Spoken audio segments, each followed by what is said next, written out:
नमस्कार। दीर्घ संधि के आपके आ के उदाहरण और ई के उदाहरण हो चुके हैं। अब जो आपके उदाहरण चलेंगे वो आपके ऊ के उदाहरण चलेंगे। देखो, स्वर संधि चल रही है और स्वर के अंदर दीर्घ संधि चल रही है।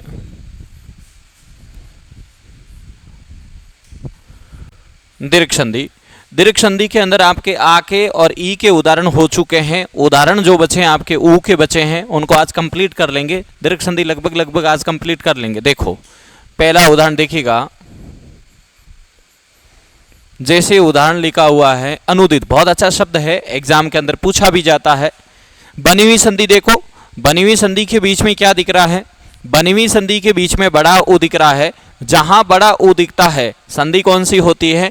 दीर्घ संधि होती है। मैं फिर कह देता आपको, बनी हुई संधि देखो, बनी हुई संधि के बीच में बड़ा आ, बनी हुई संधि के बीच में बड़ी ई, बनी हुई संधि के बीच में बड़ा ऊ दिखता है, तो संधि कौन सी है? दीर्घ संधि है। और बनी हुई संधि के बीच में जहां आपको बड़ा ऊ दिखता है मित्रों, संधि विच्छेद हमेशा वहीं से ही होगा।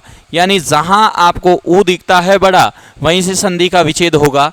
अब ये ध्यान रखना है, दीर्घ संधि के अंदर जो स्वर देखा जाता है वही स्वर प्लस के पहले और प्लस के बाद में लिखा जाता है। अगर आपने ऊ देखा है तो प्लस के पहले भी ऊ होगा और प्लस के बाद में भी ऊ होगा। छोटा बड़ा हो सकता है। छोटा बड़ा इसलिए हो रहा है क्योंकि कोई भी शब्द होना चाहिए वो क्या होना चाहिए? शुद्ध होना चाहिए। ये ध्यान रखना है, कोई भी शब्द होना चाहिए वो क्या होना चाहिए? शुद्ध होना चाहिए। अब देखो, जैसे उदाहरण यहां पर अनुधन उदित, बहुत अच्छा शब्द है, ये ध्यान रखना है। देखो, अब आपको एक तो ये पता चलना चाहिए कि यहां पर अनु में ऊ की मात्रा छोटी क्यों है। मित्रों, ये ध्यान रखना है, अनु एक उपसर्ग है और उपसर्ग के अंदर कभी भी मात्राएं बड़ी नहीं आती है, चाहे ई की मात्रा हो और चाहे ऊ की मात्रा हो। फिर आपको क्या पता होना चाहिए?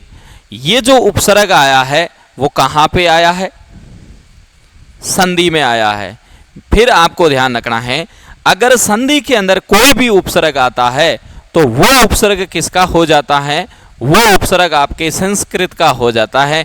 इसका मतलब आपको ये भी पता चल गया कि अनु कैसा उपसर्ग है? अनु संस्कृत का उपसर्ग है। ऐसा मैं आपको इस तरीके से क्यों समझा रहा हूं? क्योंकि आप अगर आगे उपसर्ग पढ़ोगे तो संस्कृत के जो उपसर्गों के जो प्रकार है वो कितने हैं?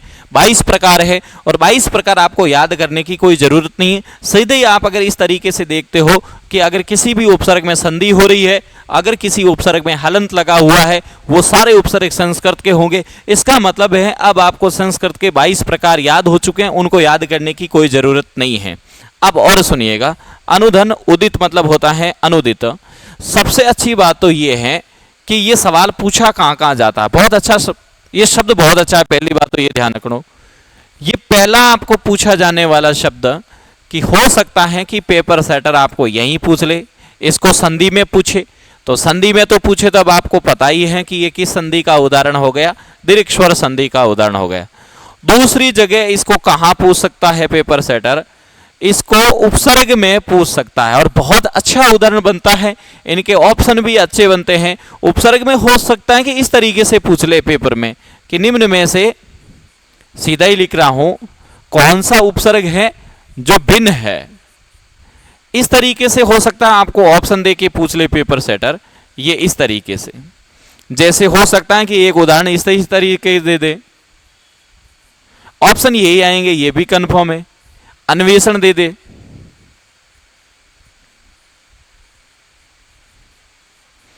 अनुगमन दे दे,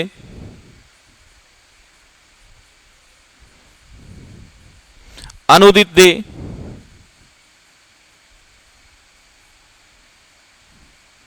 अनुचित दे।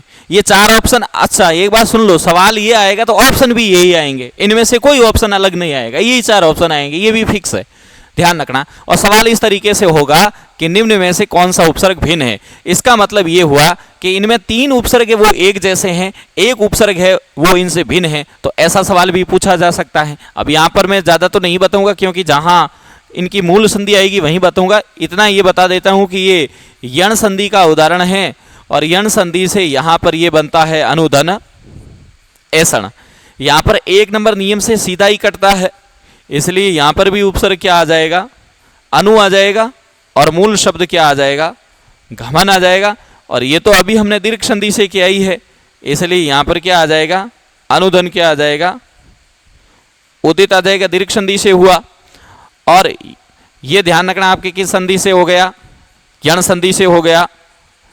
ये दीर्घ संधि से उपसर्ग निकल गया, ये सीधा 1 नंबर नियम से ही निकल गया, सीधा कट गया। मतलब बताएंगे उपसर्ग होंगे शानदार, अगर आपने संधि पढ़ ली थी, ये मान के चलो उपसर्ग आपके पूरे कंप्लीट हो गए, टोपी के साथ में टोपी गिफ्ट आ गया, समझो, ये ध्यान रखना। अब देखो कोई भी वर्ण होता है, जैसे ये देखो वर्ण है, अगर इस वर्ण में से इस वर्ण में से स्वर की मात्रा को आप बाहर ले लोगे, स्वर की मात्रा को बाहर ले लोगे, जैसे देखो इसमें स्वर की मात्रा को मैं बाहर लेता हूं, इसमें स्वर कौन सा, छोटा हूं, ये मैंने स्वर की मात्रा बाहर ले ली। जैसे ही स्वर की मात्रा मैंने बाहर ली, शब्द बन गया क्या, उचित। अब आपको पता होना चाहिए, अगर किसी वर्ण में से स्वर की मात्रा बाहर ली जाती है तो पीछे जो वर्ण बचता है वो क्या बचता है, हलंत रहित बचता है। और इसको मैंने वापस लिख दिया, आगे क्या बन गया, शब्द अन बन गया। अब आपको पता होना चाहिए कि अन का मतलब क्या है, अन का मतलब नहीं है, यानी जो उचित नहीं है उसे क्या कहते हैं, अनुचित कहते हैं। आप अगर इतना काम कर लेते हो कि किसी भी उपसर्ग को निकालने के बाद अगर वो वापस ऊपर जाता है, उसका सही सही अर्थ ऊपर चला जाता है, तो समझ जाना कि आपने जो उपसर्ग निकाला है वो सही निकाला है। और आपने उपसर्ग निकाल लिया और वापस ऊपर सही तरीके से नहीं जा रहा है, तो समझ जाना कि आपने जो भी उपसर्ग निकाला है वो गलत निकाला है। क्यों, क्योंकि हर उपसर्ग यहां से, हर शब्द से निकला हुआ उपसर्ग वापस ऊपर जाता है सही तरीके से, और हर शब्द से निकला हुआ उपसर्ग वापस ऊपर नहीं जाता है। तो समझ जाना आपने जो भी उपसर्ग निकाला है वो गलत निकाला है। तो मैं मेरा ही चेक कर लेता हूं, अन का मतलब होता नहीं, और यहाँ कह रहे अनुचित, अनुचित का मतलब यही होता है कि भाई ये उचित नहीं है, तो यहाँ वाले शब्द वापस यहाँ जा रहे हैं, इसका मतलब सही निकला। अब देखो बिन विकल्प, यानी कि यहाँ उपसर्ग क्या आ गया है, अन आ गया है, और मूल शब्द क्या आ गया, उचित आ गया। तो बिन विकल्प यहाँ अनु है, यहाँ अनु है, यहाँ अनु है, और यहाँ पर क्या आ गया, अन, यानी सही क्या हो गया, डी हो गया। और पूछा भी क्या है कि निम्न में से कौन सा उपसर्ग भिन्न है। तो सवाल इस तरीके से आएगा, ये थोड़ा सा ध्यान रखना, ये सवाल एग्जाम में पक्का पूछा जाता है। और पूछने के पहले और कह देता हूं, ऑप्शन भी ये ही रहेंगे, ये भी ध्यान रखना। तो और इसको कहां पूछा जा सकता है मित्रों, और इस शब्द को पूछा जा सकता है शब्द शुद्धि के अंदर। अच्छा, शब्द शुद्धि के अंदर कैसे पूछ लेंगे वो भी देख लो। शब्द शुद्धि के अंदर ये लिख के दे देगा आपको पेपर वाला, ये।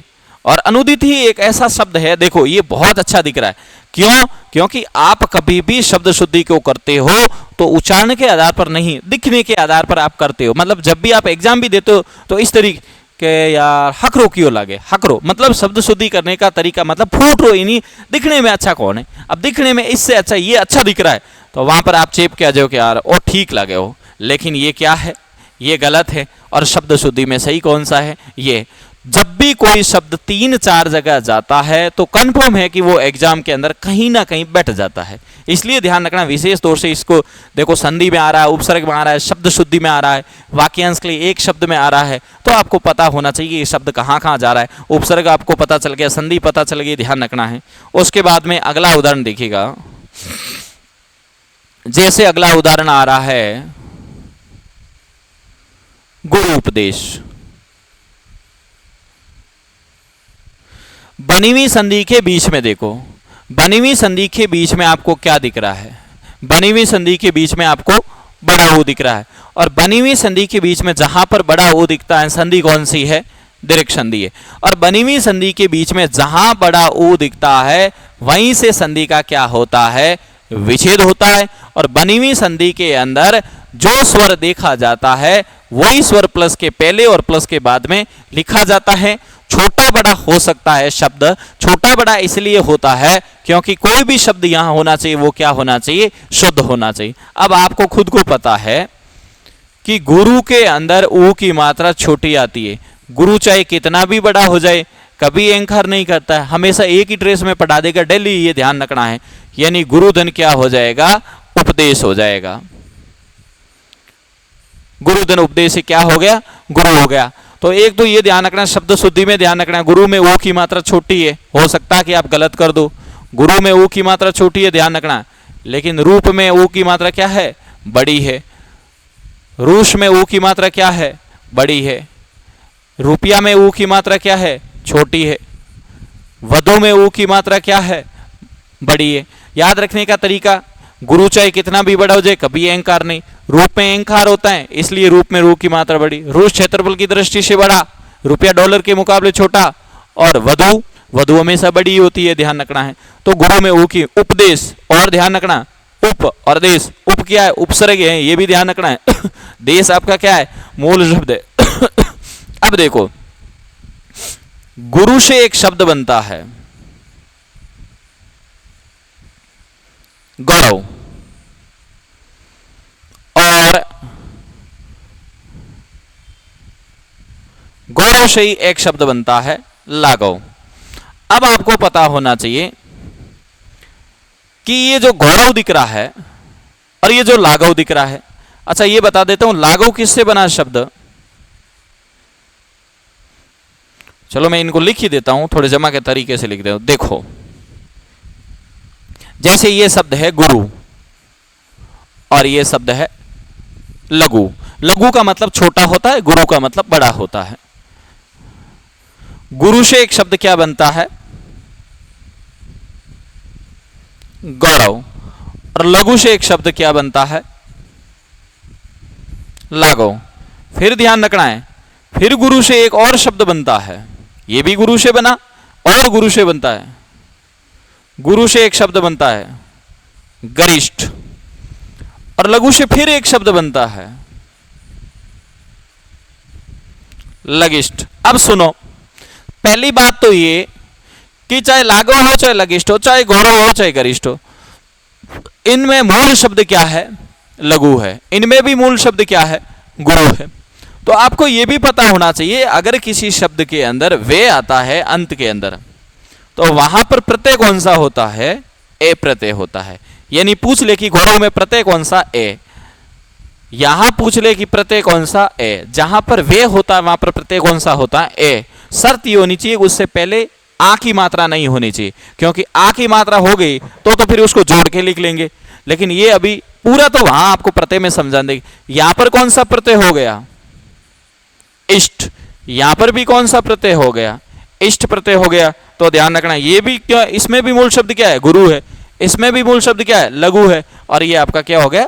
प्रत्यय हो गया। तो गुरु उपदेश आपको इस तरीके से आना चाहिए। गुरु में ध्यान रखना, ओ की मात्रा छोटी है। मात्रा याद रखने का तरीका, ये मात्रा छोटी है, और अगर इसमें गांठ लगी हुई है तो ओ की मात्रा क्या है? बड़ी है। उसी प्रकार अगले उदाहरण देखिएगा। जैसे उदाहरण आ रहा है,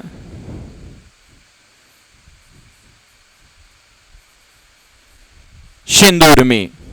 बहुत अच्छा शब्द है सिंदूरमी। देखिएगा, बनी हुई संधि के बीच में क्या दिख रहा है?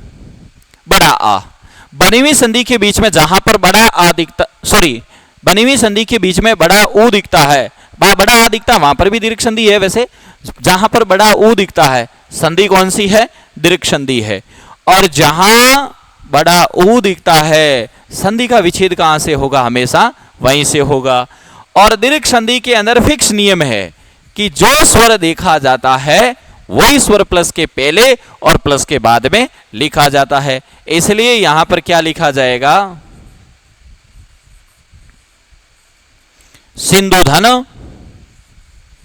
उर्मी। अब आपको पता होना चाहिए, उर्मी में ऊ की मात्रा क्या आएगी? बड़ी आएगी। वैसे ध्यान रखना है, उर्मी किसका पर्यायवाची है? उर्मी लहर का पर्यायवाची है। लहर कैसी होती है? लहर तरंगदार होती है, ध्यान रखना। तो तरंग का मतलब तो लहर होता है, तो फिर तुरंग का मतलब क्या होता है? मित्रों, तुरंग का मतलब क्या हो जाएगा? घोड़ा हो जाएगा। अब आपके ये दोनों क्या हो चुके हैं? ये शब्द युगम हो गए। दोनों क्या हो गए? शब्द युगम। शब्द युगम का मतलब होता है एक जैसे उच्चारण होते हैं, अर्थों में भिन्नता आ जाती है, उसे हिंदी एक नए टॉपिक के नाम से पुकारती है, शब्द युगम। यानी तरंग का मतलब क्या है? लहर है। तुरंग का मतलब क्या है? घोड़ा है। घोड़ा शब्द आया कहां से है? गोटक से आया है। अब आपको पता होना चाहिए कि आप घोटक बोलते हो कि घोड़ा बोलते हो। आप घोड़ा बोलते हो। जो शब्द हिंदी के अंदर बोला जाता है वो तद्भव है, और जो शब्द आप नहीं बोलते हो वो तत्सम है। तद्भव तत्सम के कुछ एक शब्द तो इस तरीके से ही एग्जाम में क्लियर हो जाते हैं, और वहां मुख्य टॉपिक आएगा, वहां बताएंगे। अब देखो, ये जो लहर है ये बहुत अच्छा शब्द है, वीची। मित्रों, वीची का मतलब भी लहर ही होता है, लेकिन पेपर वाला इतना तेज होता है कि उसके साथ में ये शब्द दे देता है, और ये सेकंड ग्रेड में दिया भी था, ध्यान रखना है। वीची का मतलब लहर होता है, तरंग का मतलब लहर होता है, तुरंग का मतलब घोड़ा होता है, घोटक से घोड़ा बनाए, शब्द युगम ध्यान रखना। उर्मी का मतलब लहर होता है, ध्यान रखना है। उर्मी, वीची, लहर, तरंग पर्यायवाची हो गए, ध्यान रखना। लेकिन वरंची किसका पर्यायवाची है? सेकंड ग्रेड के अंदर सवाल आया है, और फिर आ सकता है ब्रह्मा। और आप फंसोगे कैसे? वीची वरंची। वीची का मतलब तो ध्यान रखना लहर होता है, लेकिन वरंची का मतलब क्या हो जाएगा? ब्रह्मा हो जाएगा, और ये सेकंड ग्रेड के अंदर सवाल आ चुका है। अब देखो, शब्द शुद्धि के अंदर आपको पता होना चाहिए कि उर्मी में ऊ की मात्रा क्या है? बड़ी है। ऊर्जा में ऊ की मात्रा क्या है? बड़ी है। उष्मा में ऊ की मात्रा क्या है? बड़ी है। ऊर्ध्व में ऊ की मात्रा क्या है? बड़ी है। भू में ऊ की मात्रा क्या है? बड़ी है। लेकिन यहां ये गलती मत कर देना, इस उष्मा से मिलता जुलता शब्द में ये गलती मत कर देना, उषा में ऊ की मात्रा क्या है? छोटी है। और उरु में भी ऊ की मात्रा क्या है? छोटी है। लेकिन ऊन में ऊ की मात्रा क्या है? बड़ी है। ईस में ई की मात्रा क्या है? बड़ी है। लेकिन इंद्र में ई की मात्रा क्या है? छोटी है। लेकिन इक्षक में ई की मात्रा क्या है? बड़ी है। अब आपको इस तरीके से ये पता होना चाहिए, ये शब्दों में हर जगह आपको कहीं ना कहीं संधि विच्छेद में देखने को मिलेगा। तो संधि विच्छेद में गलती, अब शब्द में आपके पेपर में गलती होगी तो यही होगी कि ऊ की मात्रा छोटी की बड़ी, ध्यान रखना। मैं फिर कह देता हूं, ऊर्जा में ऊ की मात्रा बड़ी, उष्मा में ऊ की मात्रा बड़ी। लेकिन इसको साथ में क्यों लिखा? क्योंकि हो सकता है कि आप उषा और उष्मा में कंफर्म ही ना कर पाओ। उषा में ऊ की मात्रा छोटी है, ध्यान रखना, लेकिन उष्मा में ऊ की मात्रा क्या है? बड़ी है। ऊर्ध्व में ऊ की मात्रा बड़ी, भू भूमि बड़ी, ऊ छोटा, ऊन बड़ा, ईस बड़ा, इंद्र, अब इसमें गलती मत करना, साथ में ये ईस इंद्र, ईस बड़ा इंद्र छोटा, इक्षक, ये बहुत ज्यादा काम लेते हो, ध्यान रखना है, गलती नहीं होनी चाहिए, यहां गलती नहीं होनी चाहिए, युग्म शब्द में गलती नहीं होनी, संधि में गलती नहीं होनी चाहिए। उसी प्रकार और उदाहरण देखिएगा, जैसे उदाहरण लिखा हुआ आ रहा है, बहुत अच्छा उदाहरण है ये, एग्जाम में पूछा जाता है, चमूतम। सबसे पहले देखिए बनी हुई संधि, बनी हुई संधि के अंदर बड़ा ओ दिखता है तो संधि कौन सी? दीर्घ संधि। कोई भी संधि करते हो सबसे पहले आपको संधि की पहचान आनी चाहिए। अब आपको संधि की पहचान आ गई है। दूसरी गलती ये होती है कि आपको संधि का विच्छेद नहीं आता। तो भाई साहब, जहां आपको बड़ा ओ दिखता है वहीं से संधि का क्या हो जाएगा? वहीं से संधि का विच्छेद हो जाएगा। दीर्घ संधि के अंदर जो स्वर देखा जाता है वही स्वर प्लस के पहले और प्लस के बाद में लिखा जाता है। छोटा बड़ा हो सकता है, छोटा बड़ा इसलिए हो रहा है क्योंकि कोई भी शब्द होना चाहिए वो क्या होना चाहिए? शुद्ध होना चाहिए। तो फिर यहां पर क्या लिखा जाएगा? चमूधन उत्तम। अब पहली बात तो आपको यह ध्यान होना चाहिए, चमू में पेपर वाला फिर गलती करवा सकता है। मैं फिर कह देता हूं, गलती कैसे होगी कि चमू में ऊ की मात्रा बड़ी है, इसलिए गलती होगी, वो छोटा करके दे देगा। और आपको क्या पता होना चाहिए कि चमू पर्यायवाची किसका है? चमू सेना का पर्यायवाची है। और सेना से संबंधित दो शब्द हैं जो आपके गलत हो जाते हैं शब्द शुद्धि में। एक शब्द तो है सैनिक और एक शब्द है सैन्य। अब आप कह दो गुरुजी सेना में एक मात्रा है, सैनिक और सैन्य में दो मात्रा क्यों? तो यह ध्यान रखना है, कहीं भी हमेशा यह ध्यान रखोगे, पीछे अगर प्रत्यय आता है, अगर किसी शब्द में प्रत्यय लिखा हुआ आता है तो फिक्स है कि वहां मात्राएं बड़ी आएगी। अगर किसी शब्द में प्रत्यय है तो मात्रा बड़ी आएगी, और अगर किसी शब्द में प्रत्यय नहीं है, मूल शब्द है, तो उसमें मात्रा क्या आएगी? छोटी आएगी। अब यहां पर एक है इसलिए आई है, ये है इसलिए आई है। अगर एक हटा तो आई भी हटा, ये देखो एक हटा तो आई भी हट गया, सेना मूल शब्द हो गया, ध्यान रखना। तो शब्द शुद्धि में ये दोनों शब्द आपके गलत नहीं होने चाहिए, विशेष तौर से ध्यान रखना। अब देखो सेना के पर्यायवाची भी पूछ लेता है पेपर वाला, कटक। कटक यानी सेना होता है, तो फिर कंटक यानी क्या होता है? शब्द युग्म हो गया, ध्यान रखना। कंटक यानी कांटा होता है। कटक पूछा जाता है। अनि पूछा जाता है, ध्यान रखना। अनि किसका पर्यायवाची? सेना का है। कटक किसका पर्यायवाची? सेना का है।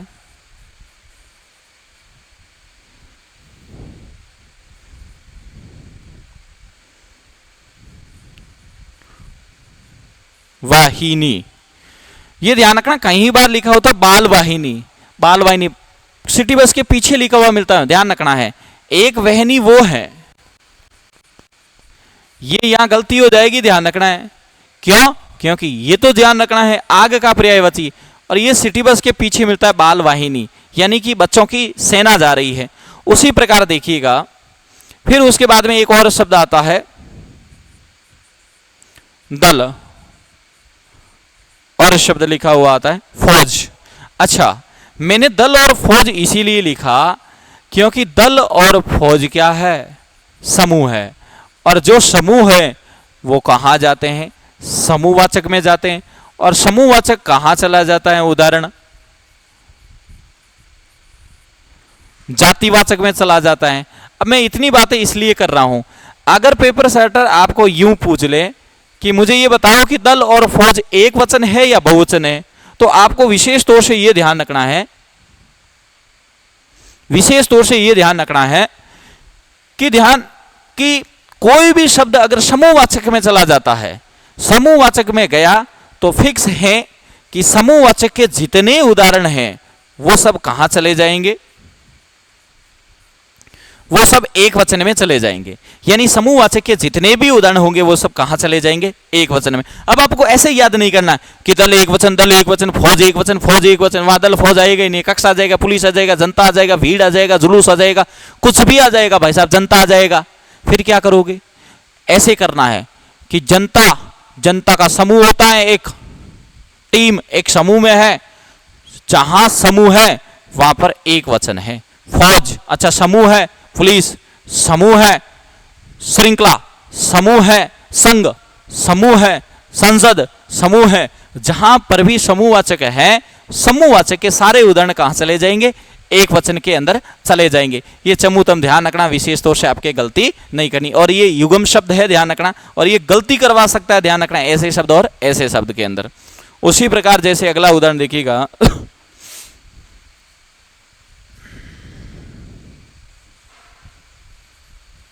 जैसे उदाहरण आया, बहुत अच्छा शब्द है, शब्द शुद्धि में भी पूछा जाता है, बहुउद्देशीय। सबसे पहले दिख क्या रहा है?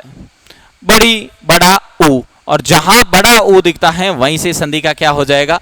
विच्छेद हो जाएगा। विच्छेद होते समय दीर्घ संधि के अंदर जो स्वर देखा जाता है वही स्वर लिखा जाता है। तो यहां पर क्या लिख दिया जाएगा? बहुउद्देशीय।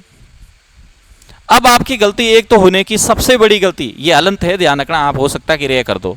देखो, एक तो बहु ये लिखा हुआ आ रहा है और एक बहु ये लिखा हुआ आ रहा है, हो सकता है गलत कर दो। ये बहु तो वही है जिसको आप लाने जाओगे, मतलब गांव के अंदर इसको बींदनी बोला जाता है, ये वधु ही है, और ये बहुवचन है, ध्यान रखना है। यानी जहां बहुत के रूप में प्रयोग किया जाता है वहां पर। अब देखो उद्देश्य, उद्देश्य वैसे देखें तो ये भी व्यंजन संधि के अंदर चला जाता है केवल। उद्देश्य कैसे चला जाता है? उत्धन देशीय। अब आपको ये गड़बड़, ये भी लड़ाई है, उत और उद की लड़ाई हर समय चलती है, चलने दो, कोई दिक्कत नहीं है, इनकी लड़ाई चलती है कि उद सही है कि उत सही है। पहली बात तो यह ध्यान रखना है, हिंदी के अंदर उद जैसा कोई उपसर्ग नहीं है, यह ध्यान रखना है। हिंदी के अंदर उपसर्ग है वो कौन सा मान्य होगा?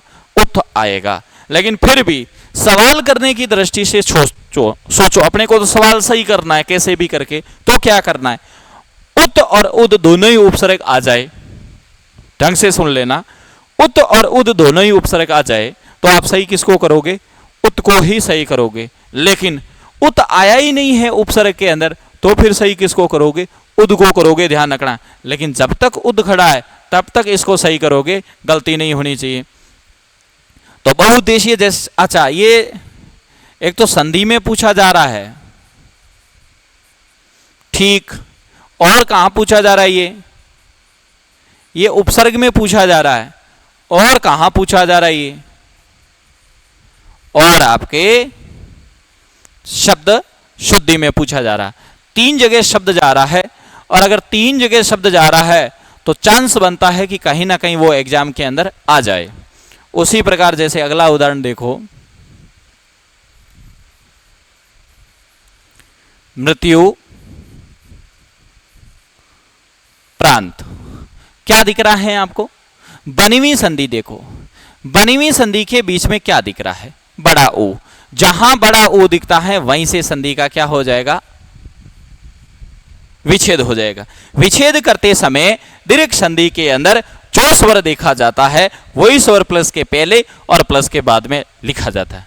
मैं ये शब्द कह के थक चुका हूं, ये ध्यान रखना है, इसलिए अब आपको शायद ये याद हो जाना चाहिए, क्योंकि संधि अब इसके बाद में मुझे नहीं लग रहा कि अब आपको संधि नहीं आता, बिल्कुल इजी है साहब संधि।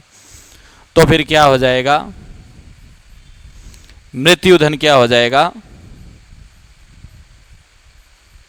उपरांत, यानी मृत्यु के बाद। अब देखो भाई साहब, एक तो मृत्यु वो है, शब्द आता है एक आमरण, एक शब्द आता है आवरण, एक शब्द आता है आवरण। अब यहां ध्यान रखना है, आमरण यानी मरण तक, ये तो अन्ना हजारे ने किया ही थी, आमरण अनशन है। आमरण का मतलब होता है मरण तक, जब तक अपन उसकी मांगे नहीं मानते तब तक वो आदमी वहीं बैठा रहेगा। जैसे अन्ना हजारे ने आमरण अनशन किया, अन्ना हजारे ने आमरण अनशन किया, यानी जब तक उसकी मांगे नहीं मानी जाएगी तब तक वो वहीं बैठा रहेगा। लेकिन आवरण का मतलब क्या हुआ फिर, आवरण का मतलब हुआ आभूषण, तो फिर आवरण का मतलब क्या हुआ,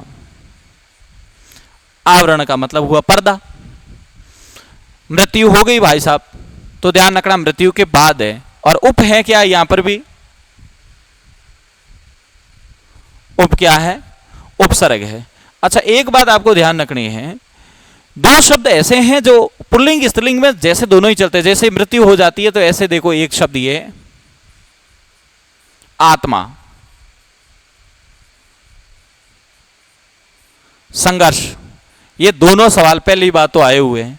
मैं यहां इसलिए जिक्र कर रहा हूं कि तुम क्या करते हो कि स्त्रीलिंग और पुल्लिंग दोनों शब्द खूब सारे रटते हो, इनके साथ में ये हमेशा चलाता हूं, ये ध्यान रखना है। पुल्लिंग और स्त्रीलिंग दोनों रटते हो, रटना नहीं है।